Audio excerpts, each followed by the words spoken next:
first day of school to all those of you who are experiencing that. First on our agenda for tonight, we have 3 sets of minutes that we need to look at. We could do it all together if you'd like. We have the minutes of July 7, July 9, and July 30. Did everyone have a chance to review those minutes? Any comments? I didn't attend that meeting, so I can't vote for the law. That's fine. I move that they be approved. Second. Thank you. All in favor? Aye. Thank you. Did you? Okay, next on our agenda, we have 205 Stratford Avenue, which is a subdivision. This is the first time we're seeing this. It's a preliminary plan. Is the applicant, who's going to present? Oh, can you want to take us through the basics? Sure.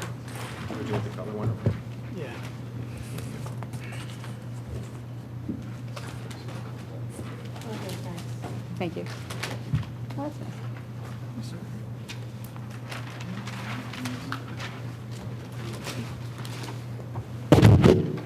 Good evening. I'm George Brosman. I represent the applicant, which is the equitable owner of this property at 205 Stratford Avenue. It is zoned R4. Although this is the first time you have seen it, it has been reviewed by staff a couple of times. When we originally filed the plan, it had more lots, and one of the earlier reviews we got was that one of the lots didn't comply. So we had eliminated that lot. That was a lot here in the back corner. And we took that lot and had originally proposed to make it an open space lot. And then our second review we got said, we don't think that open space lot really complies. So we've decided to eliminate that open space lot. And it's easier to see on this. We would just incorporate that into Lot 2. So what you have here is a 5-lot subdivision. The existing home is on the larger Lot 2, and there would just be 4 new homes created. When we do this, it's 5 lots, and under the definitions in the saldo, it becomes a minor subdivision. 5 lots or less is a minor subdivision. So when we eliminated that building lot, we went from 6 lots down to 5 lots. So under the ordinance, a minor subdivision doesn't need preliminary and final, it only needs final. So we were asking that this be reviewed as a final plan.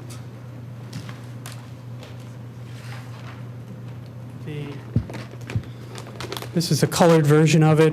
What we've done is we have the 3 lots on Eagle Road. Rather than having new driveways to Eagle Road, there's a common driveway from Stratford Avenue that serves these 3 lots. The existing lot, or Lot 5, would continue with an existing curb cut from Stratford Avenue that would serve the existing garage that's there.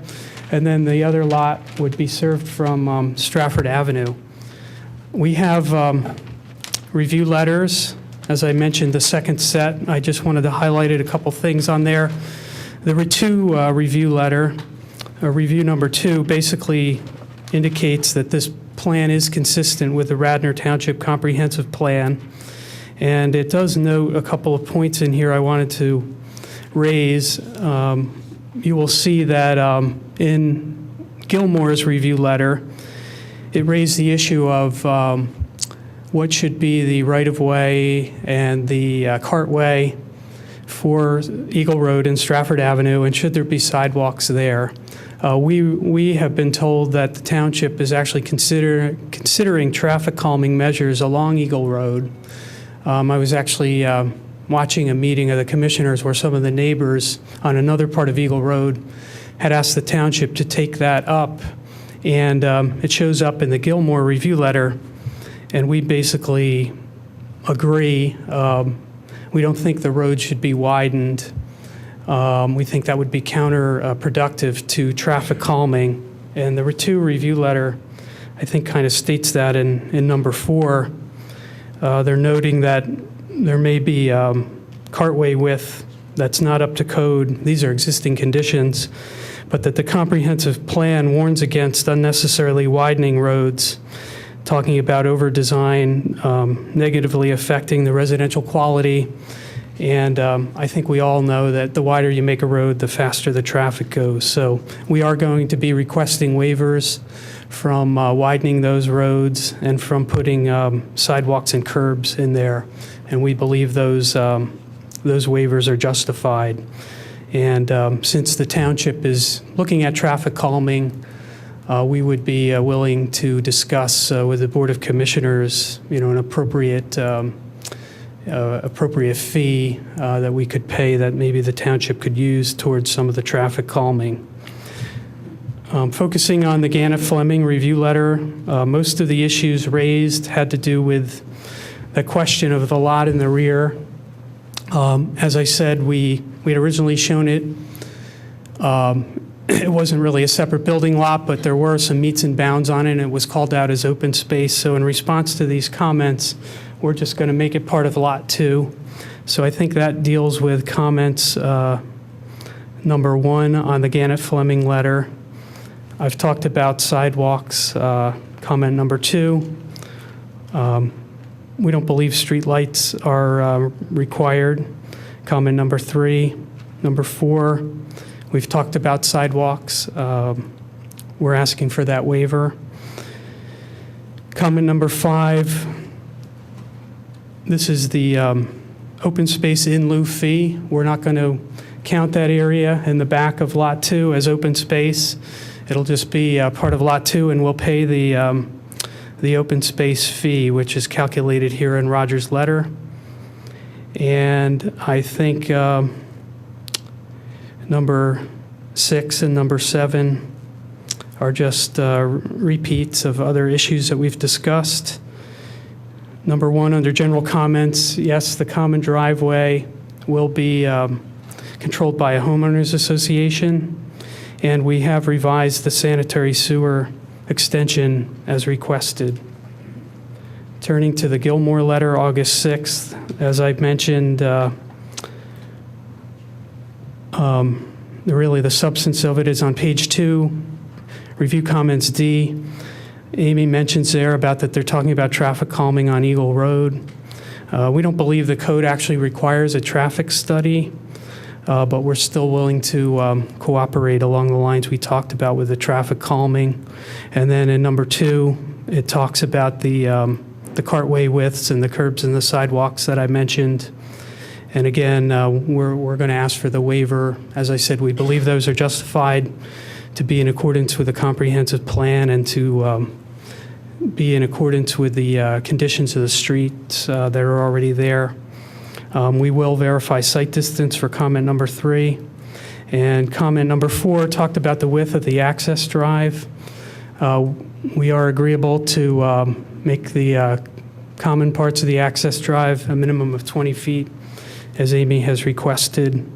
And number 5 in her letter just notes that there would be an easement and maintenance agreement for that common drive, and that would be part of the homeowners association documents that usually get reviewed by the solicitor as part of the before the plan gets recorded.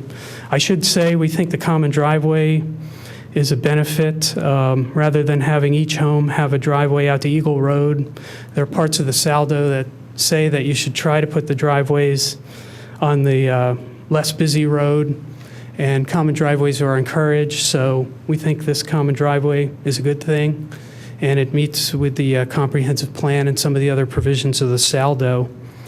I have Chuck Dobson here, our engineer. He can go over the stormwater management that we're proposing, and if there's any other technical questions, but we would be asking for your recommendation on this plan tonight. Could you go over the second building on Lot 5? What did you say that was? Yeah, that's an existing garage that's already there. It's on And that would remain? That'll remain, yes, and there's a driveway that's already there. And that, the driveway's also existing? The curb cut will remain, but if you look at the, and I can put it up here, there's an existing conditions plan that shows the driveway network and what parts we're removing and what parts we're keeping. I can put that up here.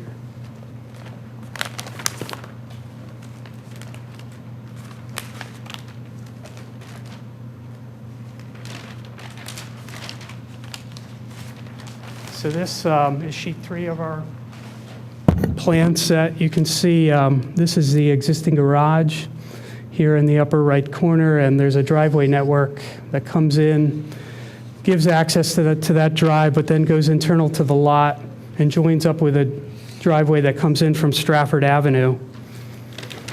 And if you look at sheet 4, which is that same sheet essentially, but in the cross-hatched areas are the areas of that drive that would be removed. And then the white area is the area that would remain to continue to provide access to that garage. Yeah, I don't have the table in front of me, but what does that existing building do to the pervious surface on that lot? Because it just visually, it looks like a lot. According to the plan, that lot is the highest of the impervious. That's 38.6%, 40% is permitted. All the other lots are much lower. Okay. That's on the front, yeah. The table's on the front. Yeah, the table's on the front, and you can So see you're getting that close to the 40, but you're still, we're still under, yes. And the other lots are very much lower. yes. Lot 4 is 29%, Lot 3, 22.9, Lot 2, 28.8, and Lot 1 is 22.6. But Thank we you. still comply, and there are stormwater management systems proposed here. I have a quick question about the site distance coming out of that garage. I noticed that there are 2 trees there. One's 31-inch diameter maple and the other's a 27-inch diameter maple. Are those, when you look at site distances and just, because when you come down Eagle Road, it's really hard to see some of those driveways, and because they're not very well marked since they're kind of existing and old, and sometimes you don't know whether it's a driveway or not. Will those be looked at in terms of whether they're in the way for the site distance, and then if they're historic, or if they need to be removed for the Shade Tree Commission? Is that all taken into consideration by you already? We would this- look at that. That was one of Amy's comments in D3 in her letter. I'm not sure if we've looked at that yet, but we will make sure that the site distance is appropriate. Okay, I have a couple of questions, George. Sure. The, I can't find, on the review letter from, I think it's Gannett, Roger, you referenced 255-27-1 about common driveways, but I can't find it in 27-1. Is there a limit to the number of houses we're supposed to have off of the common driveway, right? Yes, it's 3. It is 3. So, It's 27I. I read that as a 1, thank you. So George, I mean, I'm kind of curious why you're not just doing 2 driveways with lots, the 2 on the Lot 4 and Lot 3, and so that you don't have to have the 3rd driveway. Why are you not using the existing curb cut on Eagle Road where the existing garage is? In here, to orient the house that way?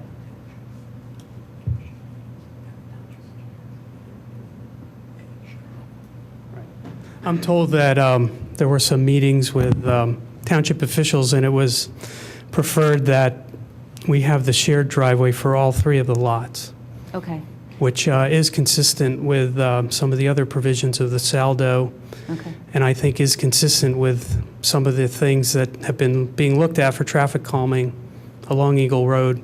I think we believed when we made our plan and after we spoke that it would be better to have fewer driveways on Eagle Road, so that's why we did that. Okay. And it is permitted, I believe. But I mean, you're still going to have and use that driveway that's the existing one on Eagle Road, the way it's Yes, designed. that's existing, but it'll be, less use than it would be if it were the only driveway serving that lot. And it's all R4, so it's not like you can set up a business, well, I mean, you could do a residential business, but it's not zoned for that, right? It's R4. That's right. All right. The other question, I mean, I can see on sheet 4, there's a ton of trees coming out. Yeah, And I know Doug was at Shade Tree, so I want to kind of hear what happened at Shade Tree or with Shade Tree, but I do want to hear from staff about the large number of trees coming out on the north side of town, knowing all the roads, Windsor and Farm and all that neighborhood that we've been hearing so much about, and actually the property 2 down. This is the one that's 2 properties north of 115 Stratford, right? It's on the other side of the large office complex from Yeah, exactly. 115. So I just know that in the last year or two, there's been a lot of conversation about losing trees up there, and, I mean, what is this, 30, 40 trees? Do we have a count? I don't have an exact count. I can say that we've been to the Shade Tree Commission, and we're going to address that tree ordinance with the Shade Tree Commission. That's under their jurisdiction. Okay. In terms of the trees, I forget exactly what the number was, but for the number of trees that you're taking out, particularly the sizes, we were talking about something like having to install something like 80 to 100 trees, according to, if you follow the ordinance specifically. And I missed one of the shade tree meetings, but the most recent one, they talked about, the builder was talking about just getting a waiver for not having to replant them, because if he has to plant 80 trees on those lots, it ends up looking sort of like a forest. Is that the term that they use? Does that ring a bell? You want to address this? I can't say Chuck Dobson, our engineer, is going to address it. I can say I've seen that as a problem. I'm not speaking about this project, but the ordinance, I believe I've seen it where it requires a lot of trees. And I know on 115 Stratford, some of the neighbors felt like it was too many trees, and they wanted us to plant less. So I don't know if the Shade Tree Commission is seeing that on other projects. Ones I have been involved in, that has been an issue. We did, But that was because of the large number of large trees that were coming out, that the way the calculation is, that's why there were so many trees, because you took out so many large trees at 115. Well, those large trees, the most that were taken down were deemed to be unsafe by the township's arborist, not by ours. but there So is I don't even another know if they option, counted. Mr. Brosman. So then, if I may, Madam Chair, so if it was determined that a lot could not take, or it was onerous to put all the trees that were required by the shade tree ordinance on the lot, the developer does have the right to pay a fee in lieu of, which goes into our shade tree fund, where the township plants other trees. The other item that was noted at Shade Tree, the developer did ask the Shade Tree Commission if he could reduce the plantings but increase the caliper of the trees that it would be planting, because our ordinance calls for 2 to 2.5 inch caliper, and the developer did say, perhaps they could put larger caliper trees in and reduce that compensatory plantings. But if there was a large amount of compensatory plantings that, quote, did not fit on the lot, the developer could pay the fee in lieu of to the Township Shade Tree Commission, Shade Tree Fund. Well, actually, you just struck my memory. I just drove by Atterbury on Newtown Road. I drove in there, I don't know, whenever, over the weekend. One of the things I was really impressed by is that they have put in really nice-sized street trees in there. They're starting off with really, it's nice to see that they've started off with really nice-sized trees from the get-go in there, and they will be substantial trees very soon. I'm sure you've seen them, Steve. I mean, they're nice. The thing about this picture that I'm struck by is that the design is like maybe 20 years down the road with all these big canopy trees on the pretty picture, because you're taking out a whole bunch of trees that are right in front of this circular drive. It's not really clear to me that those don't even have to come out for the plan. Are they just not in good shape? Well, you have to put stormwater management in, and you can't put stormwater management in if you've got the trees on top of it, so I think don't- that's why I is had that so where many they're have to putting come the out. stormwater for They're lot? showing them on each lot. Correct. And you can't put the trees on top of stormwater management or ruin it.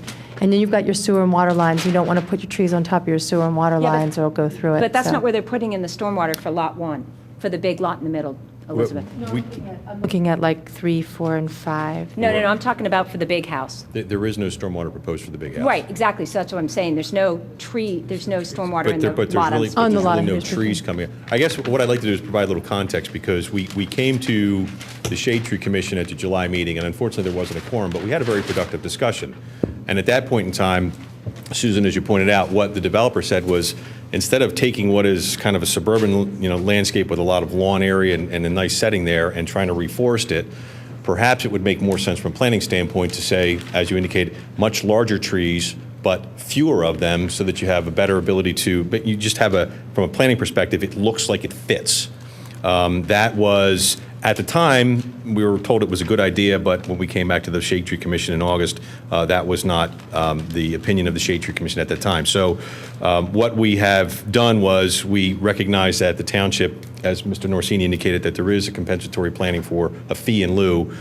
So we went ahead and calculated the total number of trees required being at 64, and the total number of trees provided at 45. So we have 19 that are not proposed to here, and the applicant has indicated that they're willing to do the $500 per tree fee in lieu for those trees. So that's kind of how we got there. We thought we were actually doing a good thing, but then it was determined that perhaps that wasn't something that the township really was interested in, despite the fact that we thought it would have a nice initial impact of, wow, there's really good-looking trees, but it kind of fell out that way. All right. How they left it on the meeting last week was that we're still requiring that you provide the number of trees that are the equivalent. He says, but if you choose to, I mean, you can want to plant larger caliper trees because it actually makes the product much more marketable. We're all in favor of considering that. But the key was we didn't want to set a precedent of watering down the effect of the ordinance. That was the crucial thing, not so much. Understood, and that's where I think the applicant decided, well, if we're going to have to kind of stick to letter of law, then perhaps we just ought to stay there, and then we'll pay the fee in lieu and go from there. The only other question I have, well, I do want to hear from staff about the trees, and then either Amy or Steve, it doesn't matter to me. The waiver about the sidewalks, while I can appreciate not widening Stratford Avenue, for the reasons of speed, why wouldn't we want to have them put the sidewalks in? Existing features. That's going to help pedestrians, that's going to slow down the traffic. Amy, that's going to help slow down the traffic as well as if we have the sidewalk in. So they're asking for the waiver. I understand not widening the road, and there is a lot of logic to that in keeping the traffic down. But the whole purpose of that is to make it safer, and sidewalks will make it safer. That's exactly right. Yeah, exactly. So that's, I guess, I want to hear about staff on that as well. Those are the only two things I really see. Anybody else have anything? Yeah, as long as we keep the right-of-way so that Eagle Road can be widened at some point if they need it to be. I don't think Eagle has sidewalks on that side. That doesn't mean we shouldn't put sidewalks along there. I know. No, we wouldn't recommend any changes to the right-of-way. Okay. Are we going to put sidewalks along Eagle Road? Well, we can talk about it. We'll talk about it now. Well, I want to hear staff. I want to hear staff's comment first. Thank you.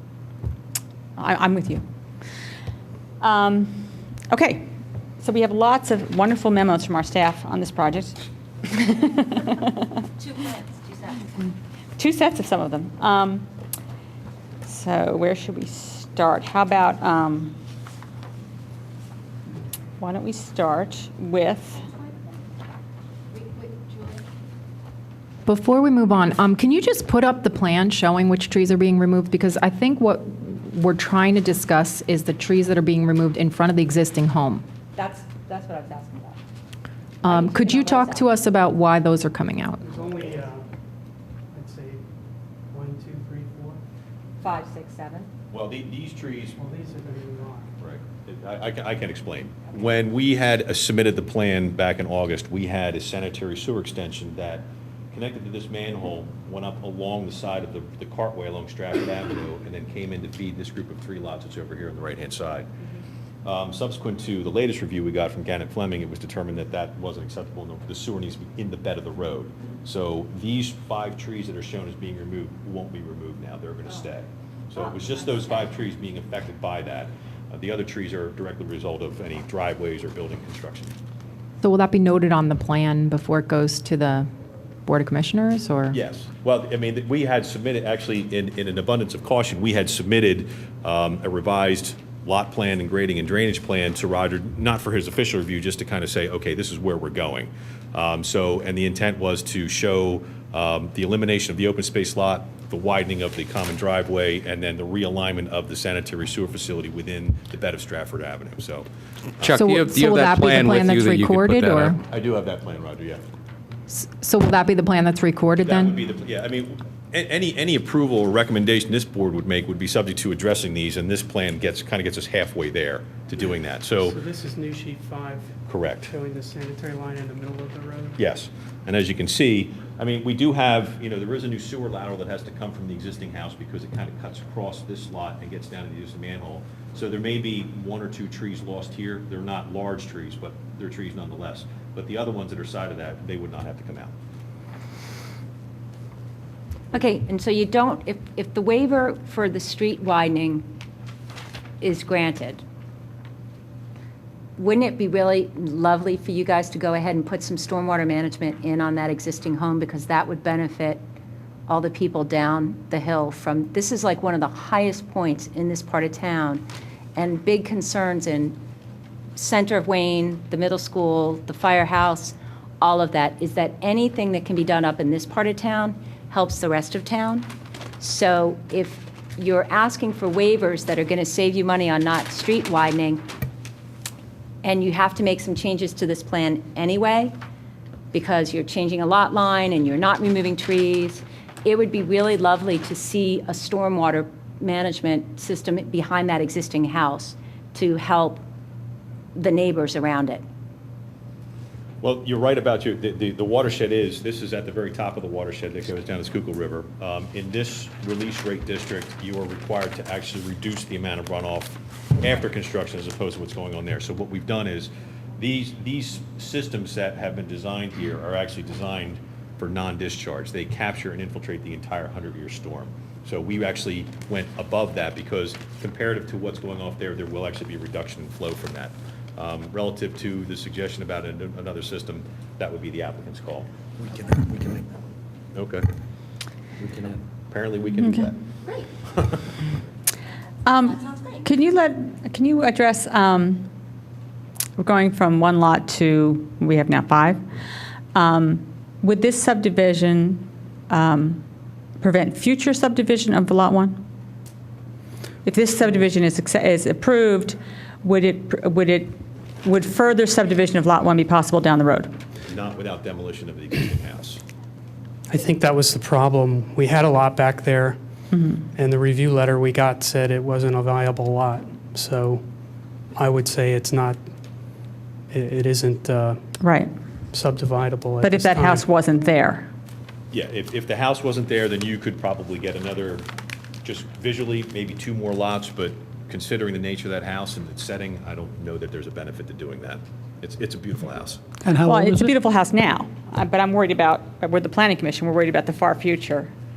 Well, that would have to come before you. If that were ever to happen, it would be a new subdivision application. Deed restrict that if they want. I don't think we have to. It's only a couple of years old anyway, isn't it?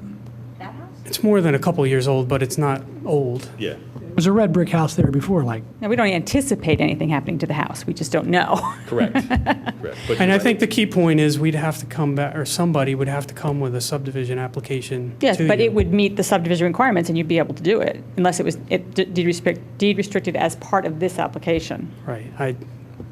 But that's like any application. I'm not sure what you're driving at. Madam Chair, the only possibility right now in this configuration, like they mentioned, was either if they demolish that house and do additional subdivision on the center lot, or if the surrounding property behind that, and you see that strip that's to the left of the, what is, I guess, Lot 4 there, which that has a 50-foot wide access that goes to the property behind that. Should that ever develop, there may be an opportunity for that lot, In the that back. corner to be lopped off and attached to something back there. That would be the only circumstance at this point where that could be subdivided. Yeah.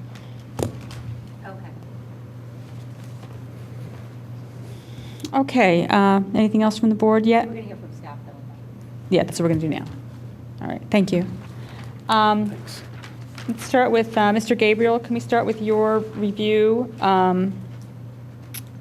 Most of your comments were either addressed already or were fairly positive. Is there anything that you are still concerned about? Just to, I guess, add on to the discussion about the road widening and sidewalk waivers. The comprehensive plan really recognizes kind of both sides of those issues. Okay. Talking about minimizing any changes to the rural kind of character of the neighborhood, but at the same time emphasizing traffic safety. And the same would apply on sidewalks. Unnecessarily widening local roads, the comprehensive plan doesn't encourage that, but it also recognizes that if there is a traffic safety issue at this particular location, then that needs to be weighed against a waiver request. But otherwise, generally speaking, yes, the comprehensive plan and this plan are pretty consistent. And from a pure planning perspective, if the lot were further subdivided in future, do you see any detrimental effects to the township by that? I don't think so. I mean, the character of the neighborhood surrounding this property and the zoning that's in place with a minimum lot size of 7,000 square feet, the main lot is still well in excess of that. And further subdivision would still put these lots at comparable sizes to what's in that neighborhood. Anything for Stephen? Questions? All right, thank you very much. Yep.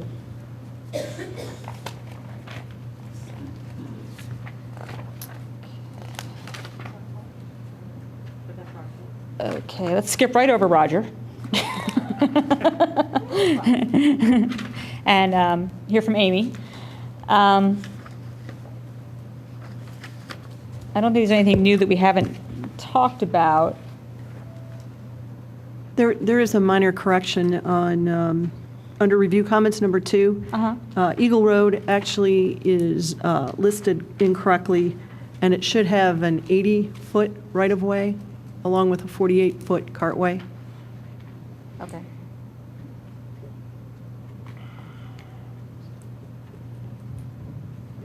Sidewalks, in consideration of the traffic calming that we routinely receive requests for, that is something that the township may want to consider having constructed. And as far as the right-of-way, we think that it would be beneficial to have a 60-foot right-of-way. However, cartway widening is not necessary. We would support a waiver from those two for the cartway widths. So you would be comfortable with the increased right-of-way to 60, or the identified right-of-way to 60 feet? Right, which would require a waiver for Eagle Road, because that's actually identified in ordinance as 80 foot. So they would need a waiver? So they would need a waiver if they would take it to the 60 foot. And we're comfortable with not widening the road? Because That would be my part of our opinion, traffic yes. calming, That would be my opinion, yes. but you would support sidewalks? I would support having sidewalks put in, construct both- on sidewalks. just Stratford, No or- waiver on the sidewalks would be my On recommendation. both roads, or? On Eagle Road, as far as Stratford, yes, also. Okay. Anything for Amy? No, and they're doing the width, the 255C, I think in their comment letter, they are going to make the lot, the 20-foot cartway for the driveway there. Correct? Yes, that was my Yeah, understanding. that's what I think they said. I'm pretty sure they said that. The last 3 items were will comply. Okay. The only other thing that I did want to bring up is that we had presented, or will be presenting, a traffic calming report to the board next Monday, and it happens to be Eagle Road near Stratford. And we think it would be, instead of the traffic impact study, something that they had agreed upon was to assist in those traffic calming, which remains to be seen. I'm not really sure which way the board's going to go on that. Do I understand that you're talking about narrowing the right-of-way from 80 feet to 60? Correct.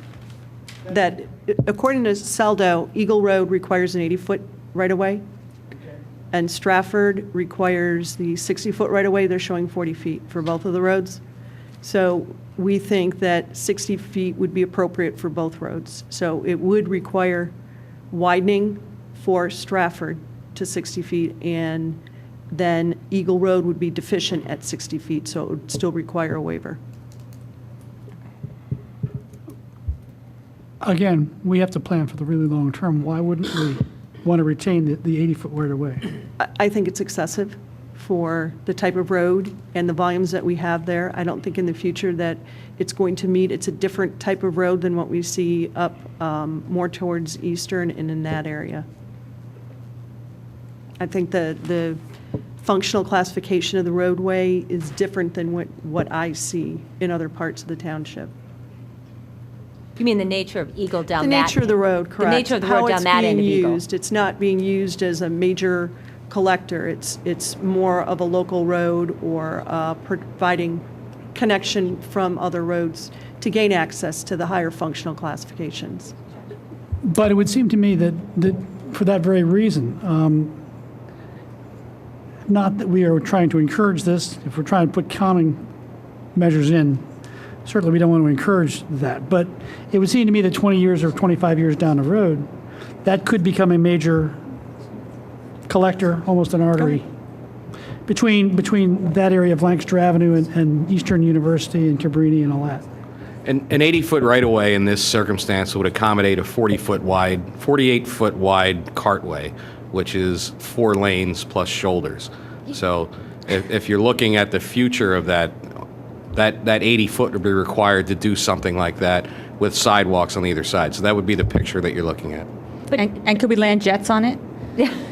Yeah, Doug, that end of Eagle that's too much. is so residential, and the other end of Eagle that Amy's talking about is all institutions. I mean, institutions, we maybe want those right-of-ways to make sure that we don't end up with, institutional stuff really close to the road. But that end of Eagle is so residential, it really is pretty different. Yeah, if you start constructing that, you're going to have a speedway through there. You think you have traffic calming problems now, it's going to really be a problem in the future. And the most you would ever want to have in there is probably 28 feet for that type of road. So I think that the 60 is sufficient. Okay, well, let's That's just plow my ahead, and we can bring it up again if we're concerned. Madam Chair, I just had a couple comments on two of the members' thoughts, if I may. Please. So I do concur with Amy on the right-of-way, and I concur with Mr. Gabriel, but I think I would request that the commission consider sidewalks because of its proximity. I mean, I don't know if you go there on a Saturday, but you see all the people that like to go to that shopping center, that like to walk to the farmer's market. It's down the street, although out of the township, for the Stratford train station. That's the last train station on that region. A lot of people like to go there because the fares bump up. But, sometimes we discuss things and we talk about a sidewalk to nowhere, and somebody says, well, where will it go?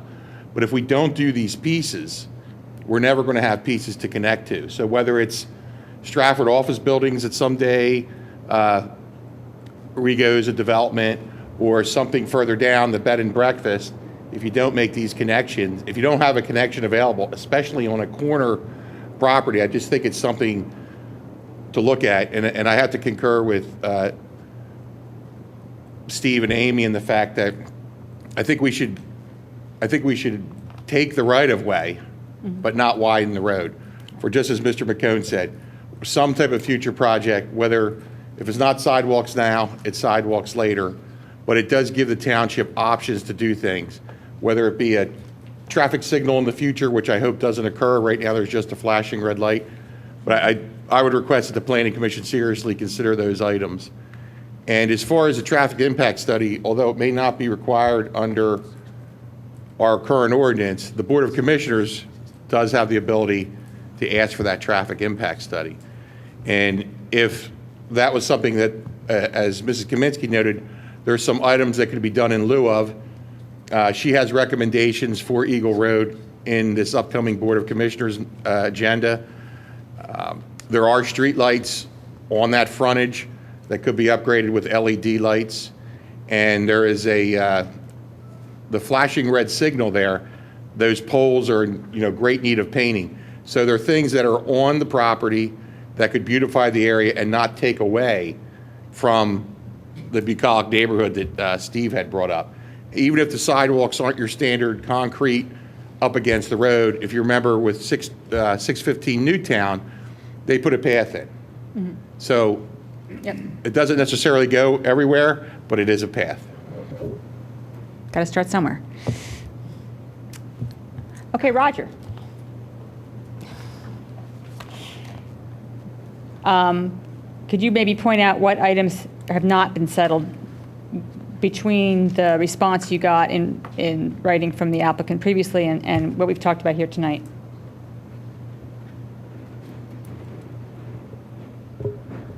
Well, items 2 and 3, we just discussed about the sidewalks and the streetlights. Item 4 also refers to the sidewalks. Item 5, although my letter notes that the fee would be $19,842, this was calculated, in fact, before they dropped that last lot, so it would actually be... So that number might change. It would be $16,532, I believe, would be the correct amount with the reduction of the one lot. So it's like a sale.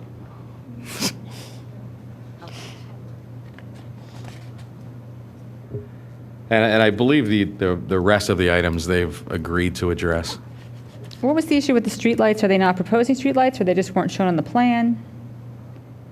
Well, there were no streetlights shown on the plan, so that would indicate that they weren't proposing them. I'm sorry, what was your response to that? We're not proposing streetlights. Our read of that code provision is that's when you're building new streets. And we don't have new streets. I'm not even sure if they're required. This is just a section that says to show them if you're proposing them.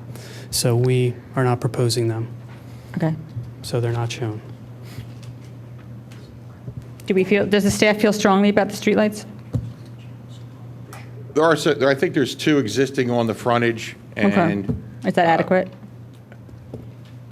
I think there could be an additional one, but I think the 2 that are there could be upgraded to LEDs. We've been installing LEDs where we can to Yeah. reduce our carbon footprint, and there is one of the streetlights is very old that's there that could be replaced.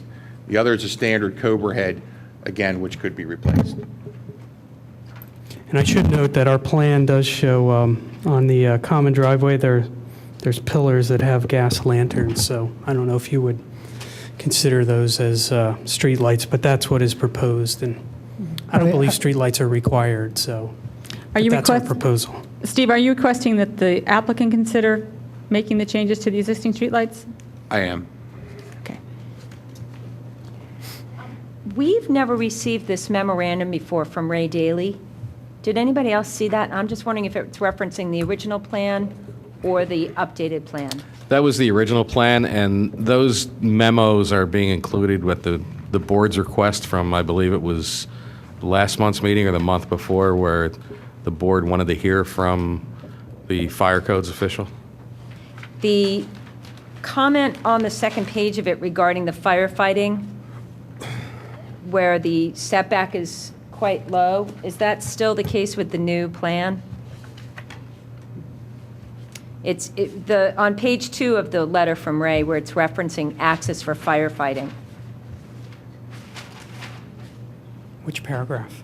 It says lot number 3, the main house firefighting is limited on the side yard with a 12-foot setback is noted because the bill code door reduces the access. And the new stone wall is very close for responders. And then the second comment about lots 1 and 2. It's just hard to tell if these are still applicable with the new plan. That they present an issue with fire and ambulance services. Do you see that? Steve, are these still an issue? I believe the comment referring to Lot 3 is still applicable. Okay. I don't want to speak for Ray, but I believe the second comment about lots 1 and 2 Oh, no, because lot 2 went away. was addressed with, yes, that was. Yeah, getting where rid of the lot. yes. Okay. And then they don't have to do overflow parking because they're not putting in a new street. Although I am a little bit concerned about that with that shared driveway, about where guests are going to park. Because I don't think parking's allowed along Stratford, is it? There is no requirement in the Saldo under this provision it's for single family. overflow parking. Okay. Because they're single family. That's correct. Okay.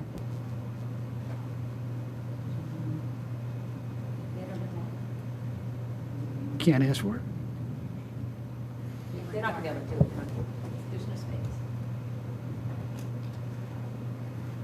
I'm told, Susan, that the stone wall that had been shown was removed. Okay. And these lots, I mean, they have more access than most in the township. You have Eagle Road, you have Stratford, and you have the new common driveway. You almost never see that much access around the buildings. Anything else? Let's go to public comment then. Is there any public comment on this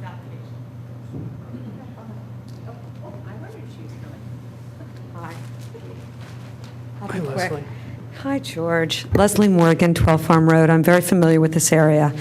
And I love Doug's idea because you have to start somewhere with sidewalks. I walk every single day with my dog, even in February. And there are many people that chose to live in these areas, especially this part of the ward, that walk every day just because of that. When I do walk up there, because my sister lives on West, and I have friends in Stratford Office Park that I have to see for business, it's very hard on that stretch. It's very dangerous for a pedestrian. And I would love it if we had sidewalks both on Stratford that wind around to Eagle, because also I had written down the train station as well, and sometimes even the Stratford office people, they all walk there, and I'm surprised nobody has accident reports on people walking to the train station from Stratford office, because it gets really, really hairy, and the sight line is very tricky around there too. I encourage you all to take a drive. I don't think it needs to be widened, but I do think that the walkability could be, the safety could be increased just by doing this part, because you have other large estate-like houses.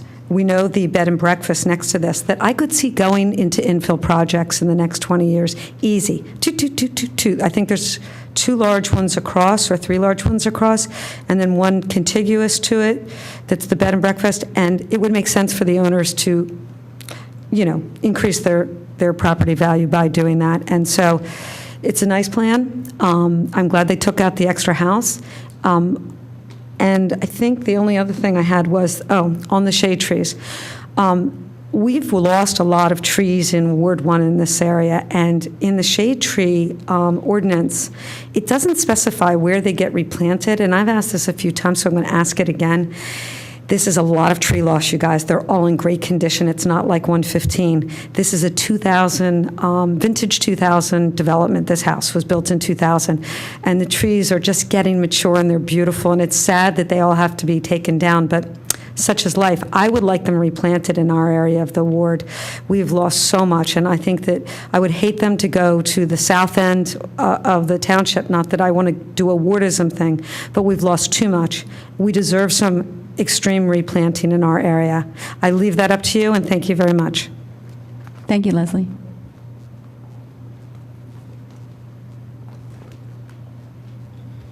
How you doing? Steve Elliott, 416 West Avenue. I had a couple things I wanted to show. I printed them out, but I could also do them on PowerPoint. You can just put them there, and they'll put them up on the board for us. Okay. You put it right on top of that.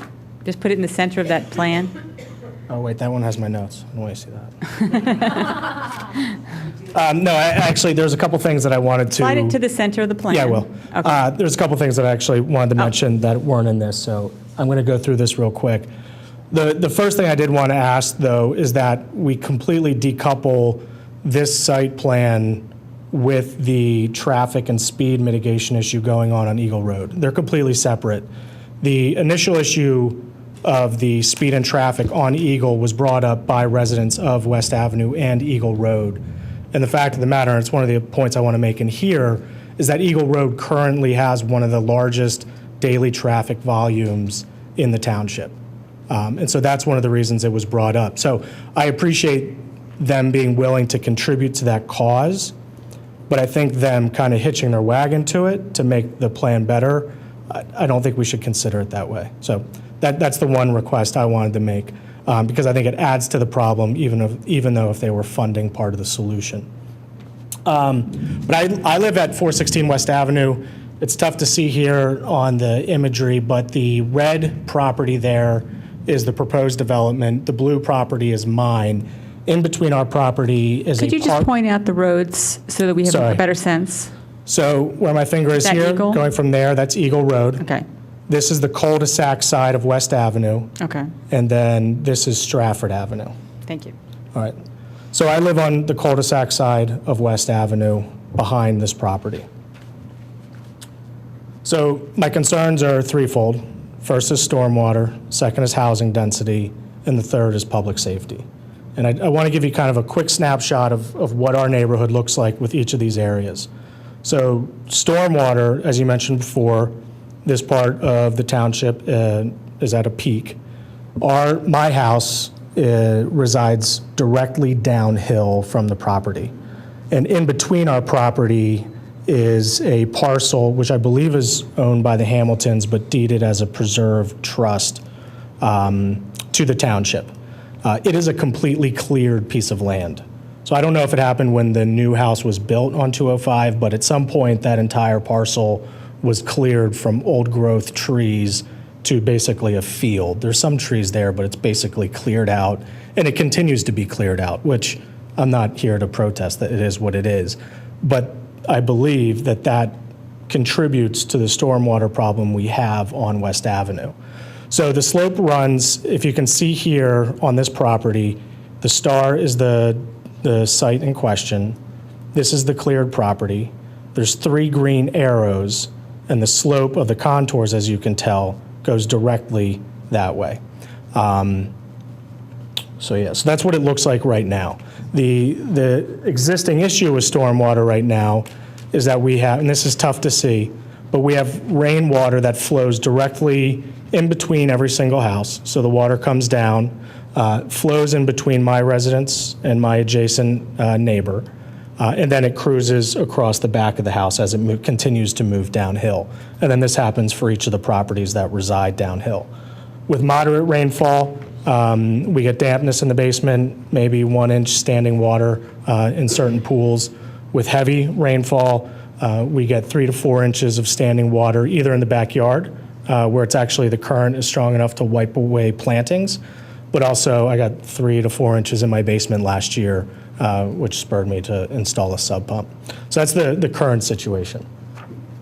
When looking at the plan, the one concern, one of the major concerns I had was that the stormwater management only had landscape restoration at the back of the property. So think about the contours of the land sloping downhill towards our houses. The stormwater management on the back end of the property was only landscape, which I know berms can be very effective, but it looked like a lot of the structural stormwater management was for each house.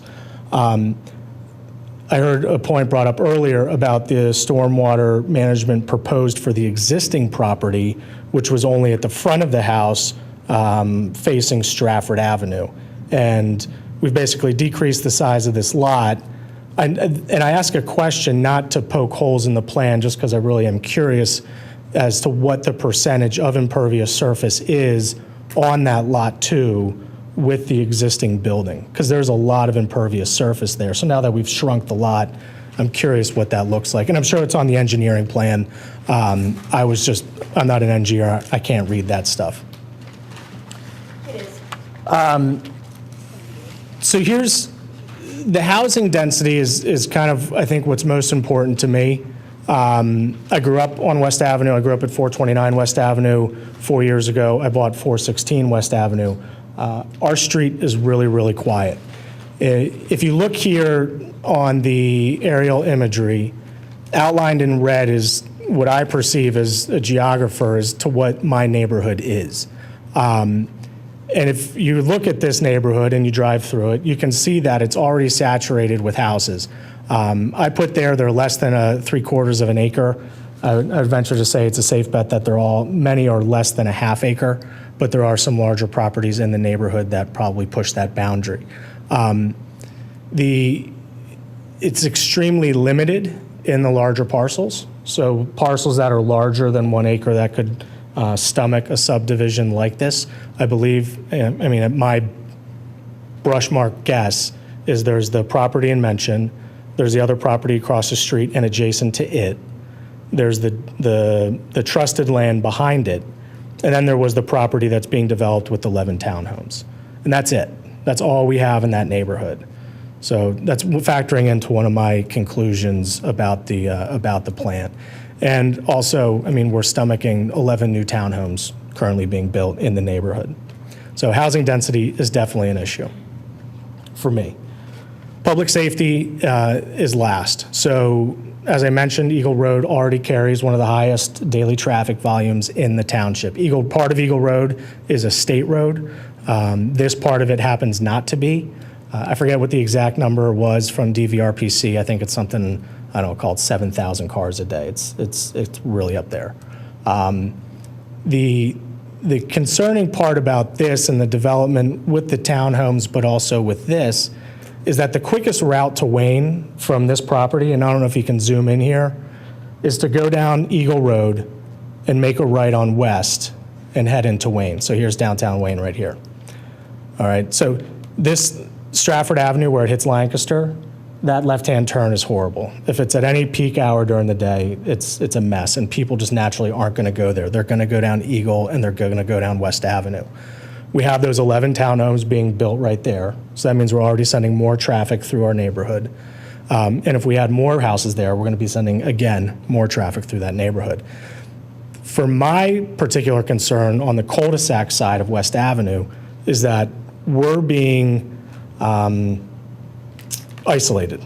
So the biggest value of our home is that it's a walkable neighborhood, that we can walk to Wayne. These are modest homes here. I don't know what the applicant's going to sell their homes for. I know it's really probably none of our business, but these are, based on watching home prices, a majority of these houses, $300,000, $500,000, $600,000 a house. I'd be surprised if these houses are going to sell for $300,000 to $500,000 each. They're probably $1 million homes.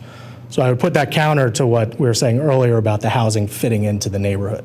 These aren't a list of $1 million these aren't $1 million listings throughout this entire neighborhood.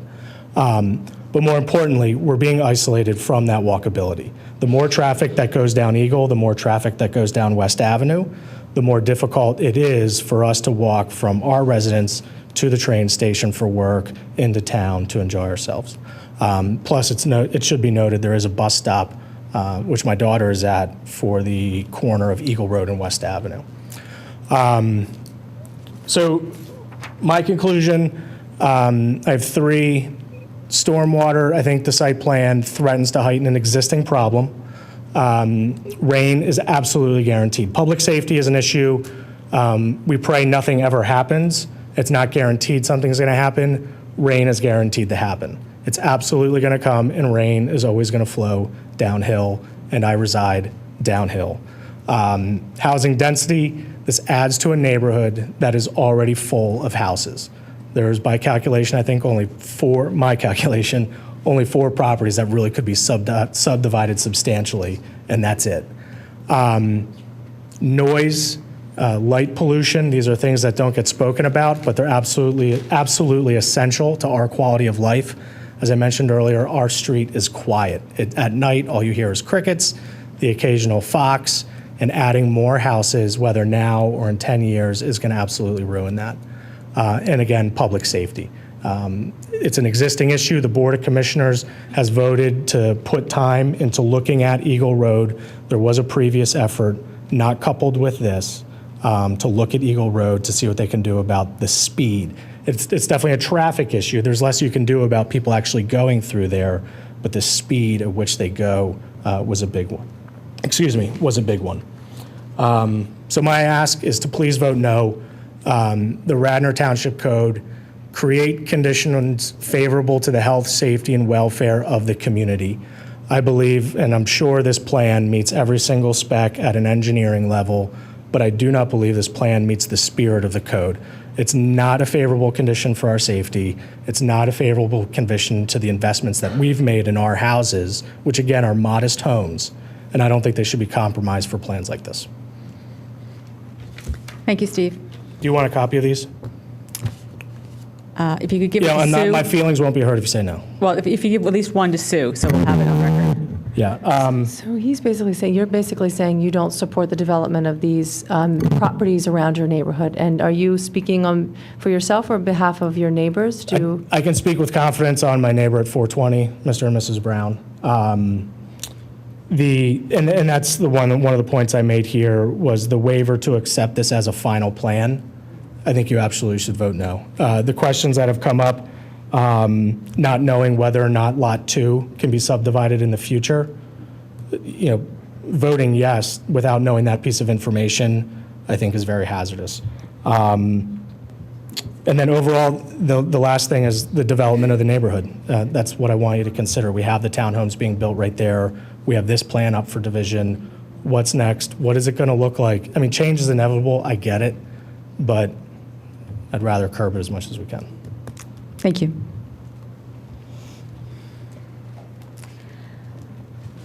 Okay. Let me just check, is there any other public comment? Julia, were there notices that were sent to the neighbors that this would be a final plan for review tonight? Steve? This is in as preliminary, so there is, notices were not sent. Yeah, okay. We had very, very different points of views from Leslie and from you, so I feel like maybe they need to approach this like they did with 115 potentially, or? Well, different neighbors are, they're going to have different points of view. But I think we've heard everything now, so, yeah, we're good. If I could sum up. Let us have our discussion first. Okay. Did you have, if you had one or two quick points? Well, just quickly, on that notice point, I sent the notices out, it said preliminary final, which anticipates that it would all be one. You sent them to the neighbors? Yes. And under the ordinance, as I said, if it's 5 lots or less, it's a minor subdivision, and you don't need to do the 2 steps. We meet the code. These lots are 7,000 minimum. Our smallest lot is 11,970. We're good with traffic. We have no driveways to Eagle to serve these homes except the existing drive, which will be reduced. We will work out these details with staff about the waivers we've requested and the right-of-way and all of that.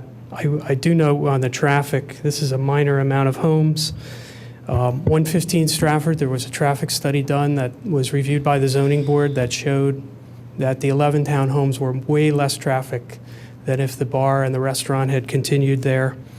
And then finally on stormwater, Chuck addressed it, but the stormwater will be improving. We're required to reduce the amount of runoff. And Mr. Erickson indicated we'd be willing to do something more even on the existing lot. Thank you for your consideration. So my understanding is that the plan as proposed... Hang on 1 second. Did you have another comment? Yeah, based on that. Go ahead. Thank you. Sorry. It's all right.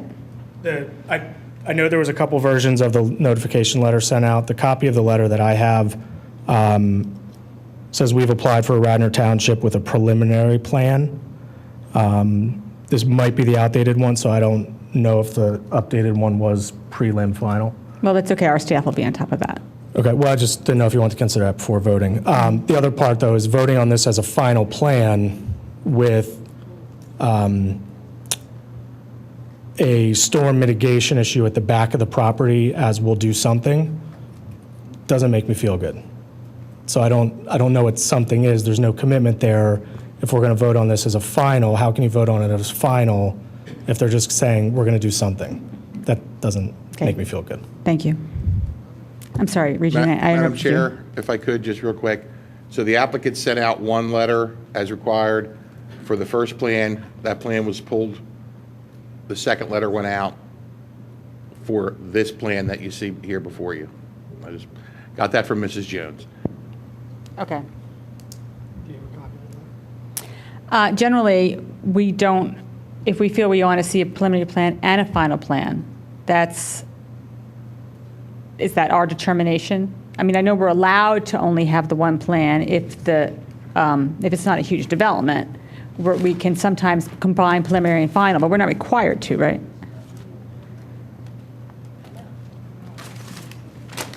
That's why they're asking for the waiver. This is a minor plan, and under the Saldo minor plan, a preliminary plan is not required. Okay. That being said, you do not have to approve this plan at tonight's meeting. If there's some changes or something you want to Right. see, you can table it, and you can tell them, make the changes and bring it back, and we'll consider it at a later date. Thank you. Okay, should we see where we are? Well, I just I'm sorry, wanted to interrupted you recap a twice. couple of things. So my understanding of the plan, and please correct me if this is wrong, is that the stormwater management contains the 100-year storm on site. Is that what you told us, or is that the peak rate you're talking about? Are you talking about volume control? I'm talking about rate control and volume control. The topography doesn't allow any points of discharge, so whatever flows into these stormwater management systems from the proposed improvements will stay there and infiltrate.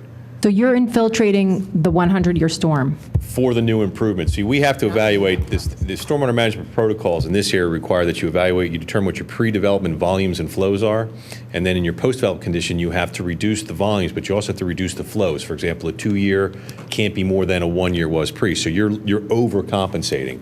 So because there were no improvements to the existing house lot, that was considered part of the whole bypass flow. So from a watershed standpoint for the entire property as it sits right now, we are reducing the volume and rate of runoff compared to what exists there today. So whatever leaves the property is going to be less than what's leaving there today, as required by the ordinance. But you're not doing anything more than what's required by the ordinance. You're just meeting the ordinance. We have a slight percentage over what the ordinance requires. I mean, we're not exactly to. I mean, we may have 10% additional compensation, but that's effectively correct. Okay, and you've offered to put in additional stormwater management for the existing home, you as in the applicant, rather than you as the engineer. Right, I think the applicant certainly- I think the they're applicant certainly has willing to look at interest that. in doing that. Okay, thank you.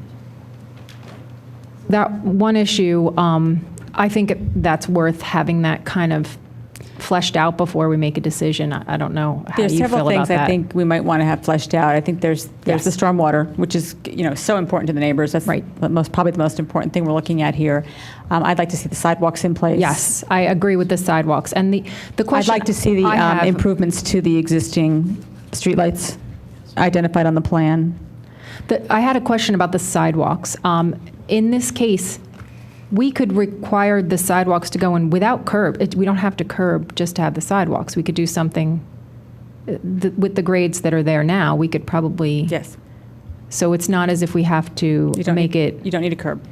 And so maybe. That's correct, but it would need a waiver for the curb. Right. So maybe we want to consider allowing them to forego the curbs, but not the sidewalks. Yeah, personally, I'm comfortable with waivers for the curbs, the street width, and what was the other one? The right-of-way to 60 instead of 80. I concur with Amy on the 60. Are we in general agreement on that? Yeah. Okay. Yeah. And we agree we want to see the beefed-up stormwater. Yeah, and also with the sidewalks, a lot of the things that are going in now are sidewalks with a buffer between, it doubles as stormwater management. So something like a vegetated swale of some sort, or, something like Tredifferen's doing with some of their, or the green streets, that type of thing, so that you could accept stormwater as well as put in a safe sidewalk that's buffered. Okay. One of the things that's kind of confusing about this is that Mr. Brosman's letter said that they were not requesting any waivers, and we're already talking about 3 or 4 different ones. Yeah. And there's been changes to the plan. There were trees that we thought were coming out on this plan, but they're not. Right. The lot line So we need the changed. update. We need the update, whether it's that we don't recommend preliminary final, or, and want to see all those things corrected in the final plan, or whether we ask them to bring back a preliminary final next month. Yeah, I'm not attached to I would either prefer one. that.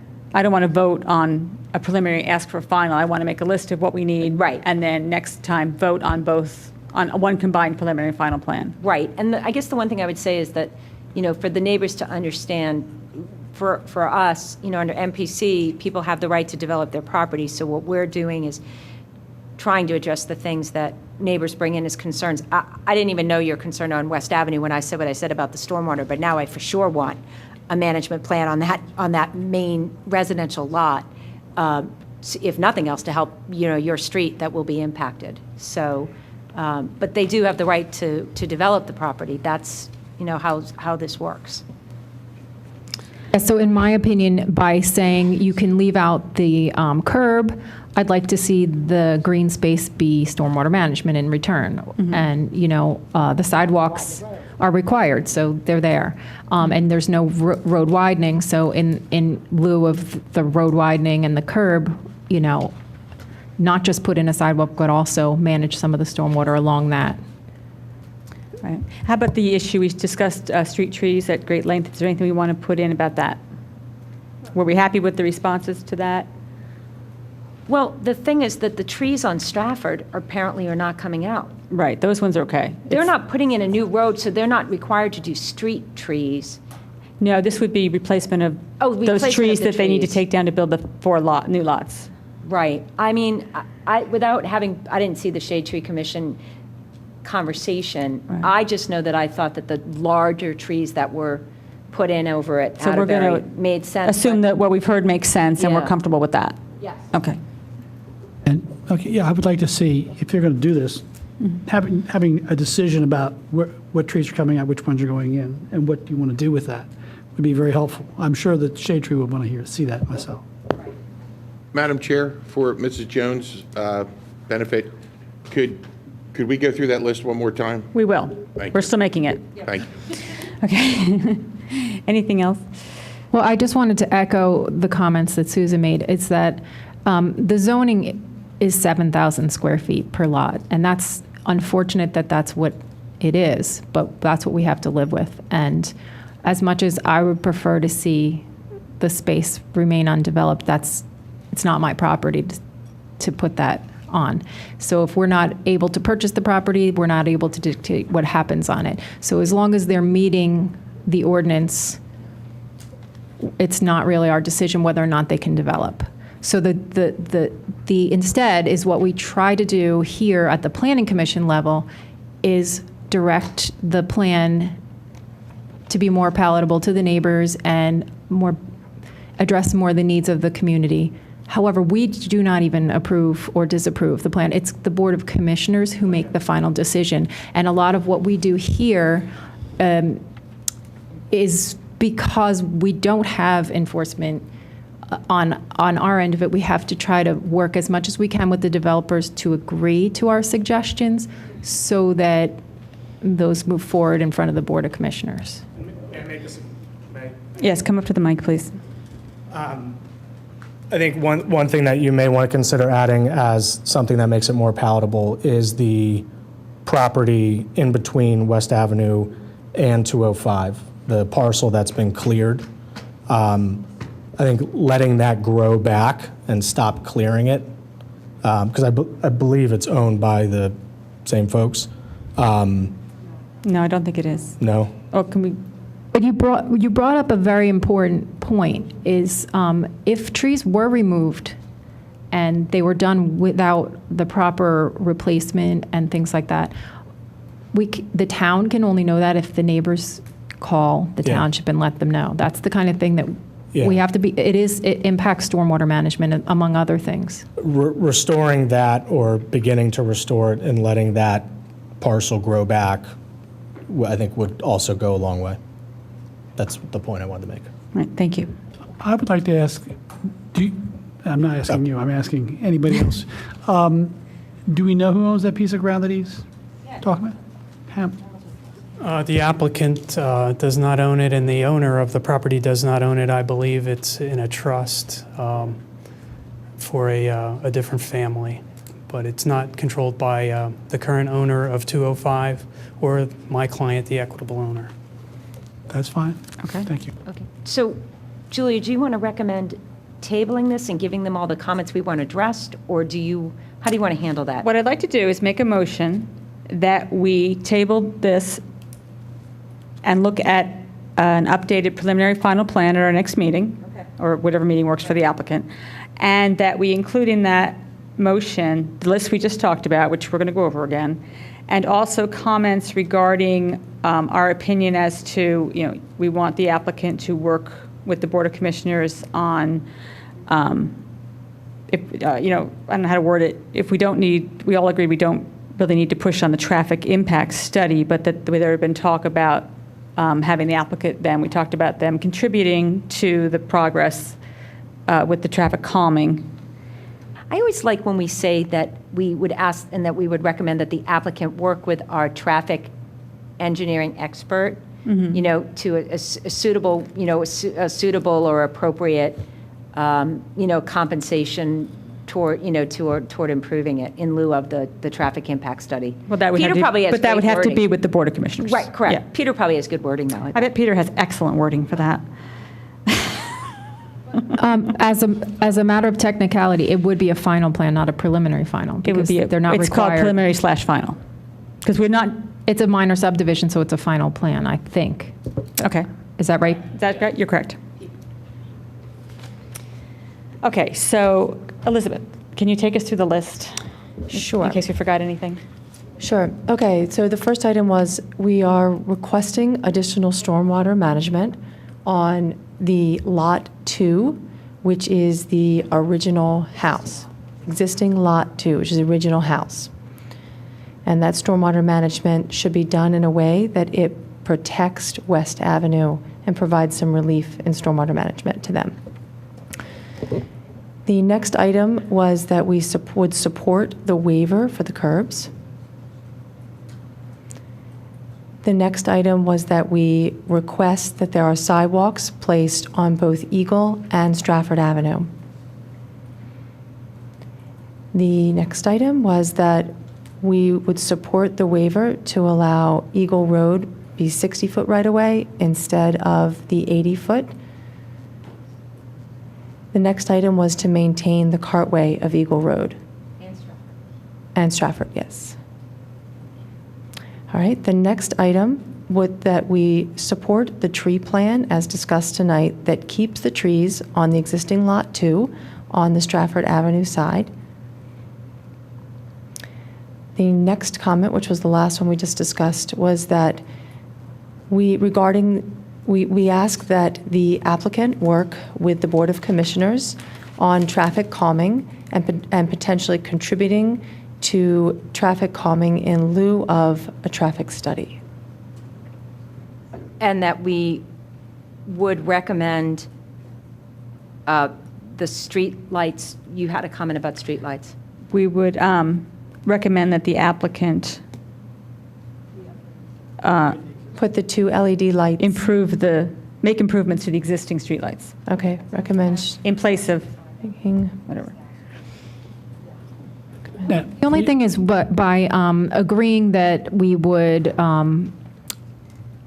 allow to remove the curb requirement and the widening, I wanted to say that in return to have a buffer strip that provides some stormwater management. You guys don't have to. So you're asking for like a buffer strip of grass? Instead of having just a sidewalk put in, Mm-hmm. which typically you're going to put in a curb and a sidewalk and a strip of grass. Instead of putting the curb and the strip of grass before the sidewalk, it would instead be a vegetated swale of some sort for stormwater management as a buffer for pedestrians between, so we don't have sidewalk right up against the Well, we probably street. have to check about the street and how they can do the directing water flow to Yeah, I the think the inlets and grades stuff. there are fairly flat, so I think it's possible to do this.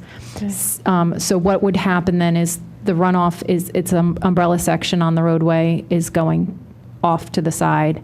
We'll continue to do that into a swale area and not onto the sidewalk itself.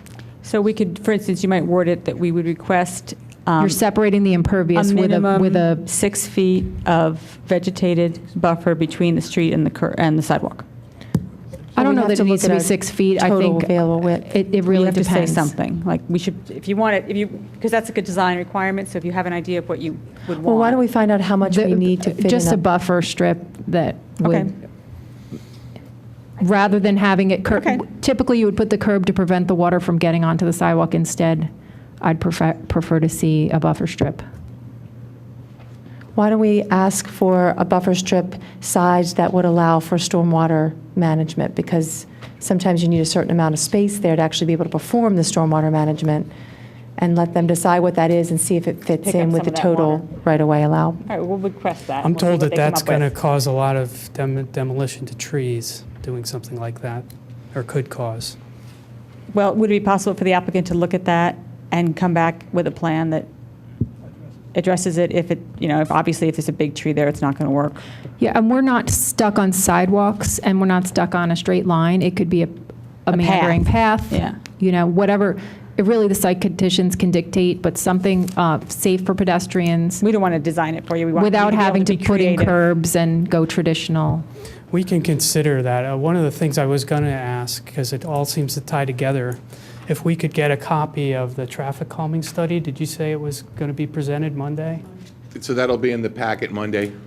Because I You'll be think able we to get need it to then. see Okay, that. we can get that, And yeah. we need to look at this globally, because one thing affects makes the sense. other. Absolutely. And really, what we would look for you to do is to work with either Roger or Steve and make something that makes sense for the site.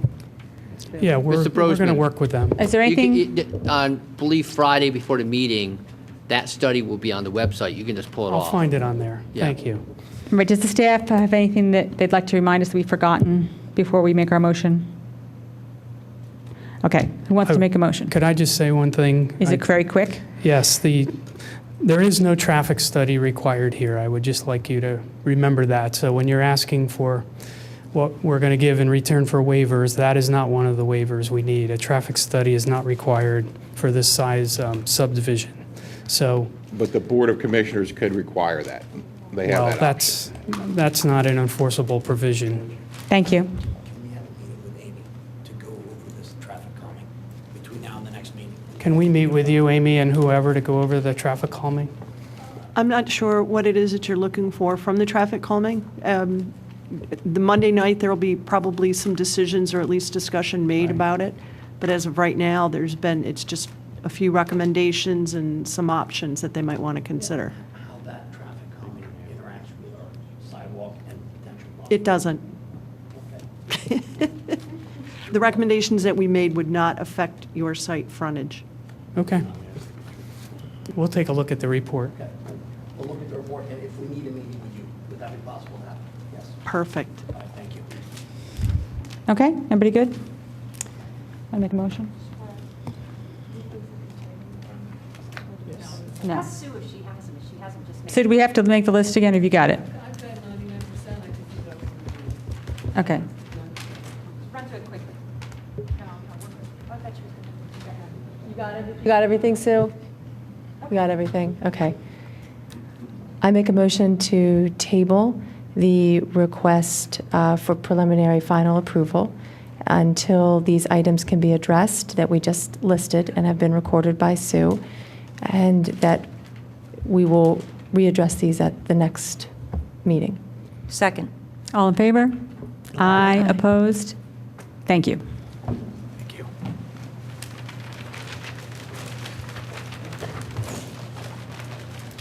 Okay, next on our agenda is our good friend Villanova University. This is a sketch plan that's been submitted for a rebuilding a building with a small addition.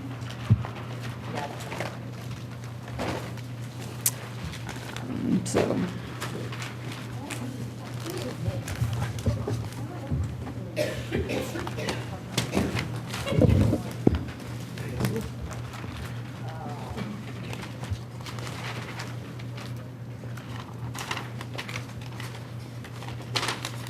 Good evening. Good evening.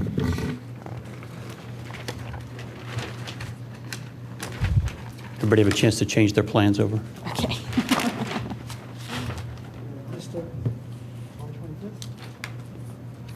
I'm Bob Morrow, Head of Facilities from Villanova, and tonight we have before you a sketch plan for the replacement of our Butler Annex, a temporary building that served us since 1968.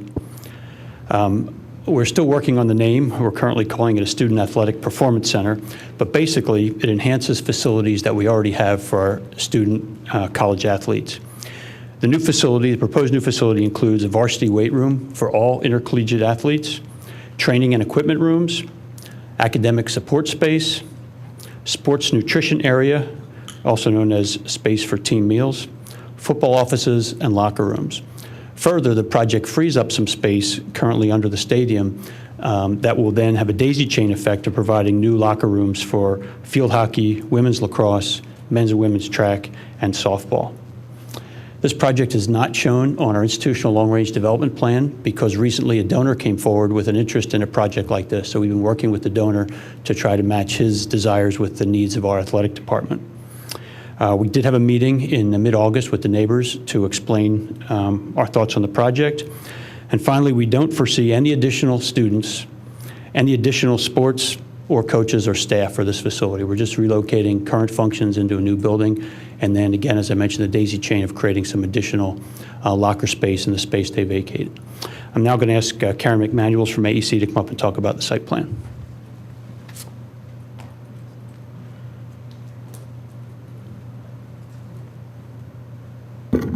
Hi, I'm Karen McManuels with Associated Engineering Consultants.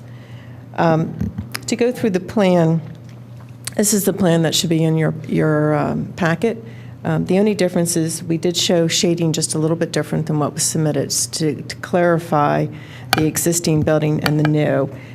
The darker shade that you see here is the existing Butler Annex building. It's a little less than 10,000 square feet. The new building, we are putting it back in the existing footprint of that building, plus the lighter gray is the addition behind the building. You can see by the plan, the building setback from Lancaster Avenue is 120 feet. So the existing building is an existing non-conforming building. As he said, it was built in 1968. I think the codes are 1972 or 74 or something. We are not increasing the nonconformity. As I said, we're going to be in the exact same footprint. So currently, that building sits back 99 feet. The new building is going to have a third story. The front part of the building will be a two-story, and further back will be a third story, which is back 152 feet, 152.8, which will go up to a three-story. That's still within the 38 feet allowable by code. The front will be 25 and a half feet high. Yes, 25 and a half is the front part of the building. It currently is 24 and a half. So we're not really proposing any changes in front of the building. There's an existing roadway in here. There's existing trees. We do propose a new infiltration bed to help with some of the storm. Currently, this area right now is managed with an underground system infiltration bed back in the parking lot. So there is a little bit of an additional impervious, which is about 3,800 square feet that we will manage, infiltrate. We're looking at green roofs and a couple of rain gardens to manage that. To show you, which wasn't in your packet, but just give you an overall view, this is the whole campus section for the athletics facility, the football field, and the underground infiltration bed is in the parking lot in the back here. There is an existing rain garden back there that manages some of the parking, and the north side of the site there is an existing detention bed. So the majority of the site is currently managed. Like I said, we were adding about 3,800 feet that we'll manage. So we were presenting this as a sketch plan to get some feedback. As we said, it is an existing nonconforming, and we will not increase that nonconformity. The area of the building that's new, the light gray, what's that now? Is that grass? Is it pavement? It's currently right now in the light gray. You see that little building. There's a small building there now that is Verizon that will go away. It houses equipment for Verizon. The majority of this area, there is a paved area here that's in between the two buildings on those sides, and the rest of the area in there is like a stone and gravel. There is a concrete pad coming out of the pool. So a lot of it is considered impervious right now in that area. And what will that light gray be? That's the building addition. Okay, so how it is, on the plan it says that the distance between buildings is 103 feet and that's not changing? If the building is basically bumping right up to the natatorium and to the Jake Nevin Fieldhouse, are those not considered buildings? Is that the reason that the space between buildings isn't decreasing? Correct. I mean, it's in addition to the building, so it's not a separate building. But the measurement of 103 feet between buildings is measured where? On the zoning, see at the bottom of the chart? The distance between buildings is required to be 45 feet, and it says that it's 103. I'm just not sure what that building is that you're measuring 103. That's someplace else on campus. Oh, I'm sorry, yes. I guess the distance between that building and the stadium is 103. Okay. So Peter and Roger, the the field house and the natatorium don't count as buildings per se? Well, they're buildings, but they're all currently connected. So This it's is- all going to, so it's all going to be connect, it's all Right. going to continue to be Yeah, connected? they're currently Correct. connected, and this is an addition to that. Okay. I'm sorry, but currently the Butler Annex is connected. That's what I'm. That's not just a pathway, that's, okay. Yes, it is. Okay. But it's just that little like, Little connection. right.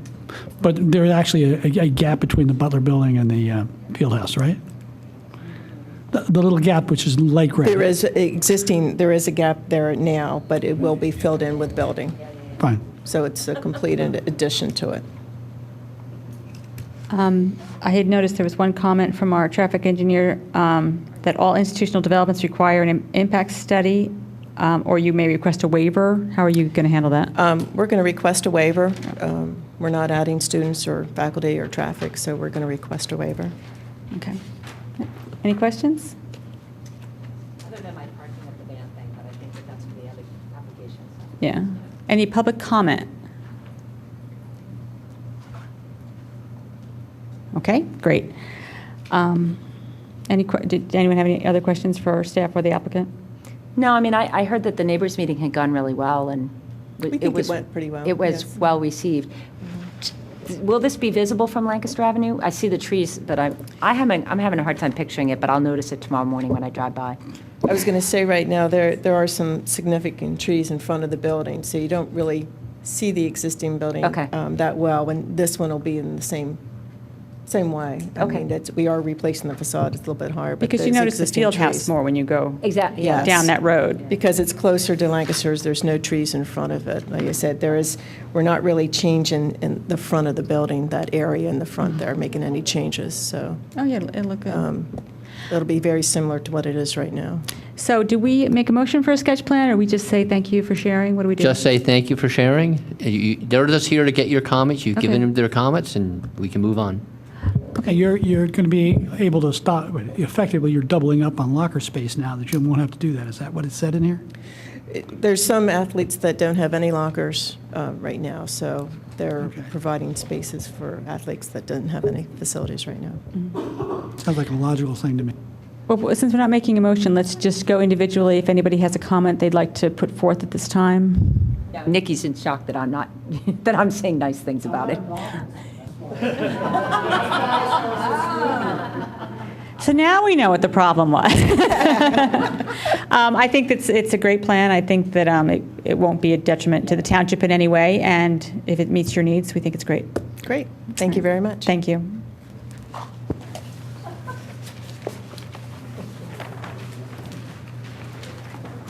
Okay.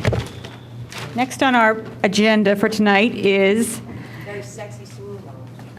the very exciting review of the Androzen Planning Module. Now, this is a sewer plan. This is required to come to us. It's sort of a technicality, but I'm sure everyone read it and enjoyed it. So if anybody has any questions about it. I actually do. The only question I had is. Hang on one second. Who's the responsible staff member for this? Okay, Roger, go ahead. My only question had to do on, Roger, on your front thing, how did we get to 61 new single-family dwellings and 15 existing single-family dwellings? I thought the whole project was 72 with 10 existing homes or something like that. The numbers don't match up to the conditional use, and I just don't understand the discrepancy. They match the preliminary land development plan that was submitted. But the preliminary land development plan, I thought, was for 72 homes. I don't believe so. Is that the plan that we saw? Yes. Okay. Okay. don't remember. Because we went from the 84 I to did not the bring my binder tonight. Are you kidding me? I know, I always have my binder. But, so that's my only question about it, is that the residential units doesn't match my recollection of, our Drawson's application, Steve, isn't it 72 homes, 10 existing and 62 new?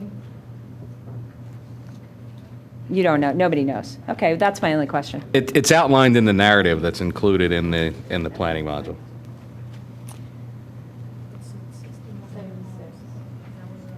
Yeah, I think so. It's a total of 76 EDUs that are being requested. know what, did this include if they would have gone ahead and done the cow pasture?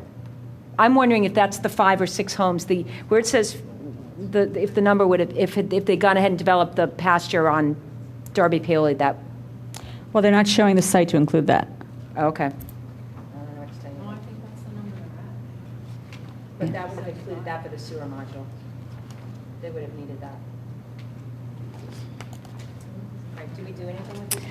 Is there any public comment relating to the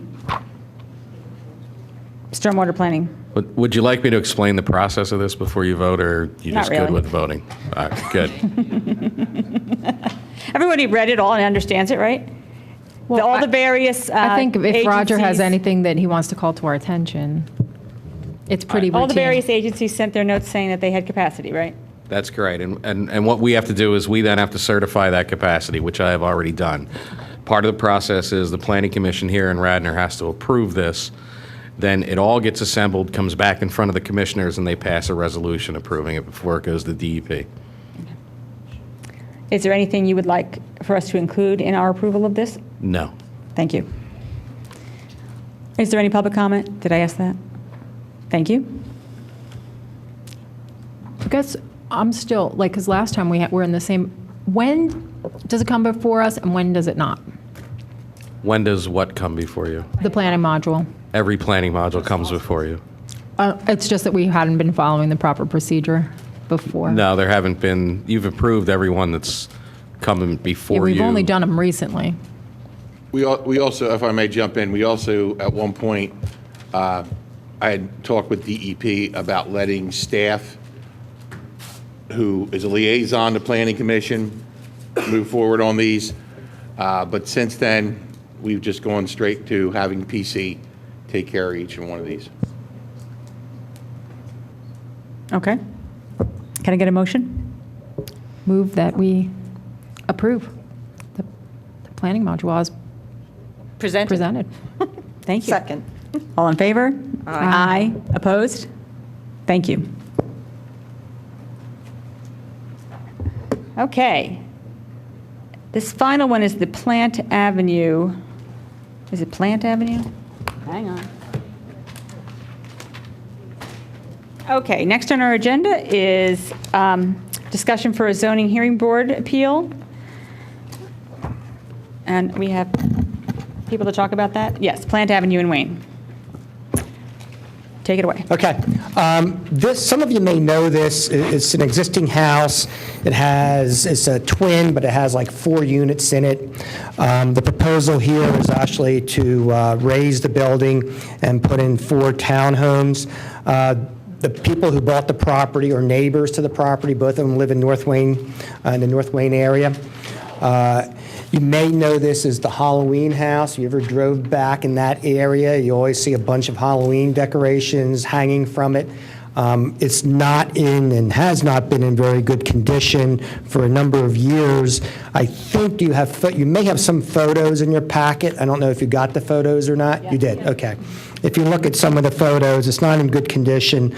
And obviously, what the applicant is proposing is he's requesting relief in the way of a special exception in order to turn it into 4 townhomes.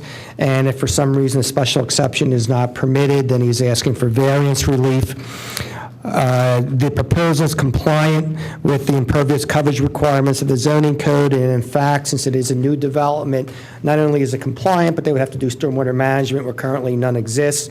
The current building is non-conforming as to pretty much everything. Use, lot area, lot width, front yard setbacks. It's basically non-conforming to everything. You may recall. I'm sorry, this is the a applicant proposing taking this building down and building Down. townhouses? Yes. Not fixing this building? Down. Oh, thank God. Down. Yeah. Yeah. Did you drive by it? Absolutely down. Yeah, it's been a wreck. I hate to say it. It's been a wreck for a while, and I think some of you, Doug, you live in the area neighborhood, so I think you're familiar with. Just state again what it is you're appealing at the zoning hearing board. What we're asking for is, we're asking first for the first theory of relief is that all we need is a special exception, which of course is a less of a burden when you deal with special exception. And the reason we only need a special exception is because we're not increasing these existing nonconformities. And remember, this area is zone C3. It's zoned commercial, like our highest density commercial, even though probably, what, 3/4 of the area is residential. And back years ago, going into some history, that the township was considering changing it to more like an R5 zoning district, and the neighbors did not want that. And the reason they didn't want it, they thought it would decrease their property values because they can always use them as offices or some sort of permission in C3. But what we're proposing here is basically very much in keeping with the neighborhood. I think, as everyone knows, there's a lot of twins back there. There's a lot of like row or multiple row home type development, and so this is very much in keeping and will be a very nice development. The relief, as I said, basically we're asking for a special exception, and then if for some reason a special exception is not permitted, we do need variances if the special exception is not permitted, basically the same variances as currently exist on the site. Okay. Steve, or I'm sorry, Roger. When a building's completely taken down and they're starting over again, do they typically get all the nonconformities to stay in place? Well, that's what we did at. Legal question. I know. We did that at Adelberger. Well, I know it's been done. I mean, is that typically how we approach it? That's how Radnor approaches it. And that I would argue that legally is proper as well, but I would argue that legally that's the proper way by case law. Peter may have a different view. I don't know if it's necessary to get into that argument here tonight. Mr. Gabriel, from a planning perspective, do you have any issues with this? I mean, it looks good, right? Remember, you guys are going to see this. This is coming back to you. That's why it's here. This is just our recommendation to the zoning hearing board. Julia, as with, you've done this probably, I want to say 4 or 5 times since I've been coming to these meetings. What is necessary here is for the planning commission to provide comments to the zoning hearing board. So if you have any comments or recommendations, you should put them forth, and they'll be sent to the zoning hearing board in the form of a memo or a letter. And it's just, the zoning ordinance requires this process for any applicant seeking zoning relief, where they're going to have to go through land development or subdivision subsequently. So if there are problems you see with the proposed land development, you might want to put them forth. If you're fine with it, you don't see any problems, that's great. But that's what the process is here. Okay. Just providing comments to the zoning hearing board. Can you take us through the sketch plan? Sure. Peter, have we ever made changes to correct the loophole with including the street within the area and not counting it as impervious? Regarding the calculation of the impervious surface? Yeah. Have we fixed that yet, or? I don't believe so, no. There's been discussions, but Could we make that a condition that it? Yeah, I mean, under both forms of relief they're seeking, a variance relief or a special exception, the zoning hearing board does have the power to attach conditions to the if the relief is granted. So that would be my recommendation, that we put a condition that the impervious is included in the calculation for the, if you include the area, you include the impervious. So the impervious areas within the street right away that's covered by the deed boundaries would be included in the calculation. Yeah, see, I don't know if you can do that because the code has a definition of how you calculate it. So I don't think a governing body can make it more strict than what the code already says. Are you doing this for stormwater management or to limit parking? It's the overall impervious coverage. Because the parking, they're trying to get it off the street, is that correct? And put Yes. it behind the house, and that might limit them to be able to do that? Well, my concern is what happened on another property in a similar situation on a corner where the percent impervious treats the roadway as if it was pervious, as opposed to impervious, and really, that's not the intention of the percentages that we have. Yeah, but I know exactly the case you're talking about. In that particular case, they use that loophole to be able to put more townhomes on. In this case, I don't think the impervious is increasing from what it is currently. It's actually being Yeah, they're reduced. not using It's it being as a reduced, loophole yeah. to get more. They're reducing the impervious on this. Yeah, that, Yeah. we know. the case, then we we're know, fine. Yeah, we know there's issues back here, and we've spoken to the neighbors, and we know there's issues back here regarding stormwater, and the neighbors we've spoken to seem to be on board with this. One, just basically because it is an eyesore, and two, that not only are we not increasing impervious, but we have to do stormwater management as well. So that addresses my concern. My only concern there was that the impervious would increase under the project. And we would like to ask the staff to continue to push for that change that we know is in the works. Okay, and just showing the site plan. This is the proposed site plan. Basically, the existing site plan, which I can show this in your packet also, takes up the entire lot. And what we're doing here, we're just showing, and I can go through that also if you wish. We have Plan and Willow, the intersection of Plan and Willow, and you have 4 townhomes in a row here with small backyards. There is indication of a rain garden here. The intent is to enter from Willow and park in a parking, like a garage type area, and then also there would be parking in front of the building as well. And that is one of the reliefs that we need. Actually, I don't think there's any parking on site. They did pave, there is some paved area, on site. That's also in the front yard setback. But we don't want to park on the street, so we want to be able to park 2 vehicles in the driveway, and so that's why we need to park in the front yard setback as well. And we think that's a better solution than parking on the street, because I know a lot of people in that area do park on the street. Now, these are for example, the one that's on the right-hand side. Is that 2 side-by-side? Yeah, all these are side-by-sides. But I mean, are there 2 parking spaces for that structure, or is that space right there? Is I that think also? there's a space as you come in, and Eric, you're going to have to come in so you can hear. There's a garage here, and then this is the area that, this is the driveway. The garage is under The garage is underneath the building. Correct. And so you'd be able to park a car behind it? Behind the garage. Right. Yeah, in front of the garage. One-car garage? One-car garage. In each unit. So you park 1-car garage, and then you have a driveway to park the second car. That's the intent. Was that your only question, Doug? So The only far- question I have about it, oh, I'm sorry.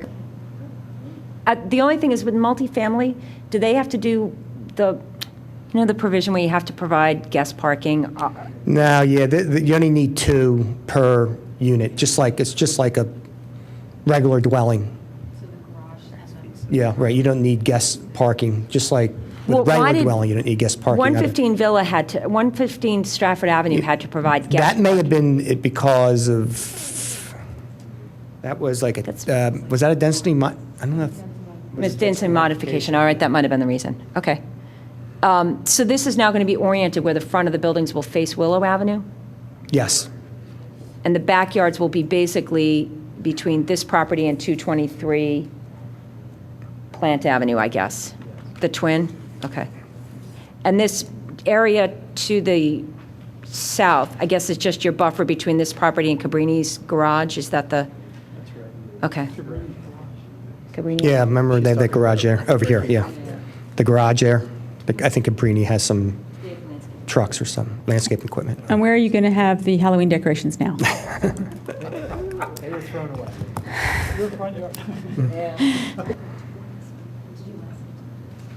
This is, okay, the property across Willow Avenue is zoned residential, or is that zoned commercial? That is zone residential, correct? I think we talked that, yep. And the garage that's across Plant Avenue is commercial? I don't know if that's zone commercial, I know it's used for commercial purposes. What are those, the houses that are up on Aberdeen Avenue, are they zoned residential or commercial? Okay, but that's actually called Cowan's Lane back in there. Cowan's Lane Is that all residential? Or it's got commercial property on it, but, it's commercial on both sides of Cowan's. block from Willow to Woodland is commercial. So would the zoning is not going to change on this? You're No, not we're not requesting asking a for change in change, zoning? no. It's basically, we're continuing the existing nonconformity of residential, even though it's zone C3. So the only comment I have, I spoke to some neighbors I garden with who are thrilled that this thing is potentially getting fixed. And they are thrilled that you're designing it in a way that you're providing, off-street parking, because you guys know what it's like around there. The only thing I would tell you when you go to design it is that I think the area around it's R4, Nikki? Is it R4 or R5 across the street? I Well, was looking whatever for it a is, zoning map. I was that's looking all for right. a My map point of and the I couldn't story find was it. going to be this. We've seen some new construction where the height is allowed to be 35 or 40 feet or whatever, but the way it's measured, it makes a much more imposing building. And the way that roof heights are designed in the Garrett Hill neighborhood district makes the houses less imposing and just more in keeping. Try not to have something that's like way out of whack with what's around there. But you guys know that. You live there. We do know that. Yeah. And the preliminary plan, we have it stepping down with the grade. So it's not measuring at the high point and coming across. It steps down. Okay. Is there any public comment? Thank you. We don't really make a motion, right? We recommend, we make a recommendation. I'm going to move that we recommend approval of the special exception, incorporating the plans. This is really going Yeah, to be an that's improvement to fine. this piece of property. Should we say, you had said something about the special exception or the variances? Do we need to put that in, Nick? Yes, I would, if possible, Yeah. or the I read variances. them. Yeah, It's- right, exactly. Right. So I'm going to make, I'm going to recommend that we would Remake it, approve it yeah. and support it. That we would support the special exception or the variances as requested for this application.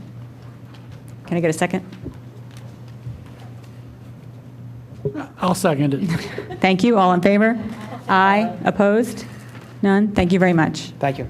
I do have one oddball question. On the plan that shows the existing site, it says it's called Maple Avenue or something? Yeah, that's what, go ahead.